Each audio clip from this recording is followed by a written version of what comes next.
He called the police for help, but instead of protection, he was dragged out of his own home, beaten, called boy, and left bleeding on the ground. This is not just a story of police brutality. It is a story of racism, power, and survival.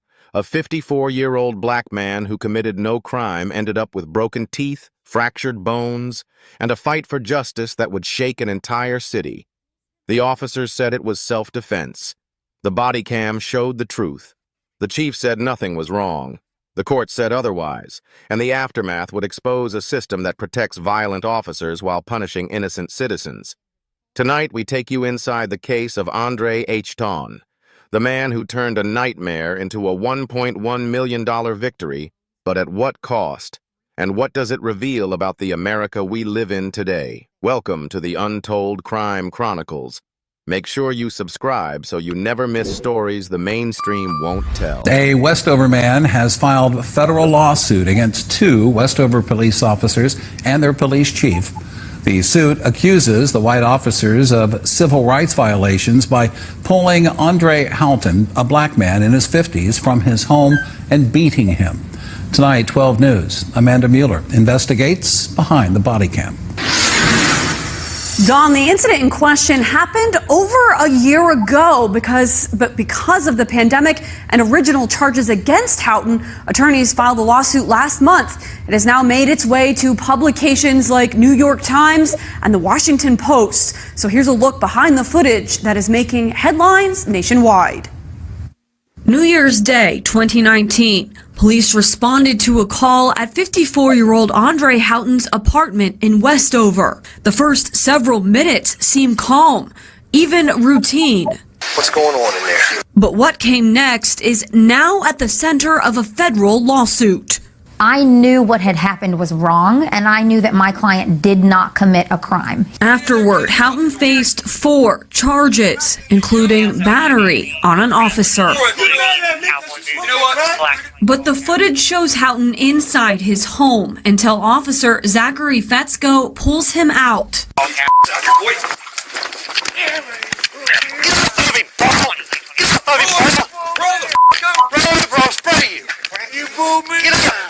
You pulled me out, is all he said, and you see him just pull him over and start hitting him immediately. The lawsuit claims Fetzko hit Houghton 13 times, fracturing facial bones and breaking out 3 teeth. Here's where it starts. Just punches him that's his face, punching him in the face over and over and over. That Andre cannot move. He's pinned between Fetzko's legs on his side. The complaint also addresses words used by the officers. You have a young man who is white in his 20s calling him boy. It's not a friendly thing. The connotations of that word go very far back in history. Officer Fetzko and Officer Aaron Doughton are named as defendants in the suit, and so is their police chief, Richard Panico. These 2 officers were never even punished. That the chief looked at it and said, nothing to see here. Chief Panico did not respond to our requests for comment, but in an article published in the Dominion Post last year, he said during a use of force report, they found nothing out of normal bounds, citing self-defense. The lawsuit states both officers have a history of violence before they were hired in Westover. In 2010, a man sued the Fairmont Police Department, claiming 4 officers attacked him at a party, including Officer Aaron Doughton. Documents show Doughton was later asked to resign around 2013. In 2015, Fetzko faced charges of domestic battery and burglary, which were dismissed as part of a plea agreement. He pleaded guilty to destruction of property. In this case, the charges against Andre Houghton were dropped before the case went to trial. If a police officer puts his hands on you in a violent way, that is a seizure of your person. And so this is a 4th Amendment violation. Houghton is asking for damages and attorney's fees.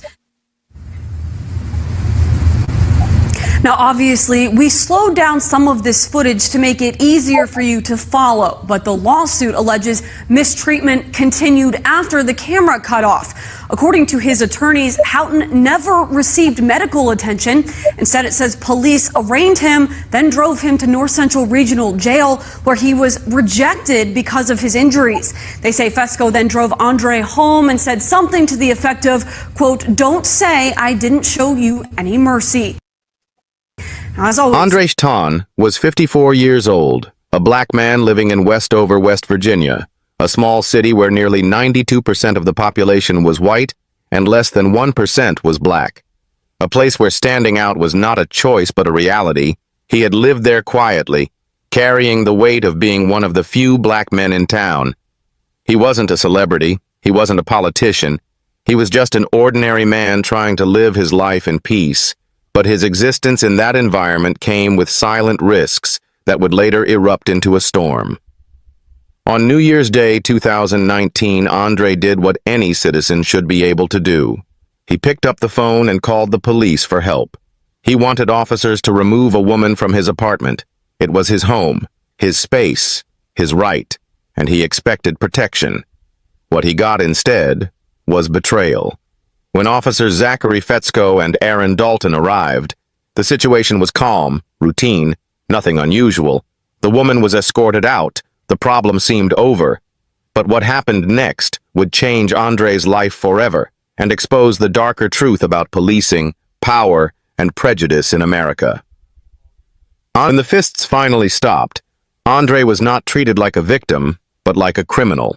Bloodied and broken, he was handcuffed and slapped with charges of assault on an officer, resisting arrest and disorderly conduct. The officers dragged him from his own home and tried to book him into North Central Regional Jail, but when jail staff saw his injuries, they refused. They said he needed medical attention, yet instead of taking him to a hospital, the officers made a choice that showed their cruelty. They drove him back home, battered and bruised, humiliated and in pain, and as they dropped him off, one of them told him, "Don't say I didn't show you mercy." Mercy after 13 punches, mercy after broken teeth and fractured bones, mercy after being called boy and stripped of dignity. Andre had called the police for help and ended the night abandoned, hurt, and accused, his life forever altered in the span of just a few hours. The charges against Andre never made it to trial because the evidence was clear and the truth could not be buried. The Bodycam showed what the reports tried to twist, and so the case against him was dismissed. But Andre and his attorneys refused to let the assault go unanswered. They filed a federal civil rights lawsuit exposing not only the brutality of that night, but the dark history of the men behind the badge. Officer Aaron Dalton had already been sued years earlier for attacking a man at a party and was forced to resign from another police department. Officer Zachary Fesco once faced domestic battery and burglary charges, only escaping through a plea deal, yet both were still hired in Westover, given new uniforms, new authority, and the power to destroy lives. In court, the defense claimed self-defense. The police chief insisted nothing was out of the ordinary, but the jury saw the footage and the facts. Andre was unarmed, pinned, and beaten without cause. And in 2022, they awarded him $1.1 million in damages. It was a victory on paper, a moment of justice, but no criminal charges were ever filed against the officers, and one of them remained on paid administrative leave for nearly 4 years, collecting a salary while Andre carried the scars of that night. A system built to protect its own had once again shown mercy to the guilty and punishment to the innocent. Andre Shton survived, but survival came with pain that money could never erase. He still carried the scars on his face, the memory of being dragged from his own home, the humiliation of being called boy, and the haunting knowledge that if the body cam had never been released, his story would have been buried under false police reports. What this case exposed was not only the violence of 2 officers, but a broken system that recycles bad cops from one department to another. Men with histories of abuse who should have been banned from wearing a badge were given fresh starts and fresh victims. Andre's victory in court was rare. Many others never lived to tell their story. Many families never see $1, never hear an apology, never get the truth. His story forces us to ask hard questions. What does justice really mean when officers can lie and walk free? What does safety mean when calling the police for help can leave you broken and bleeding?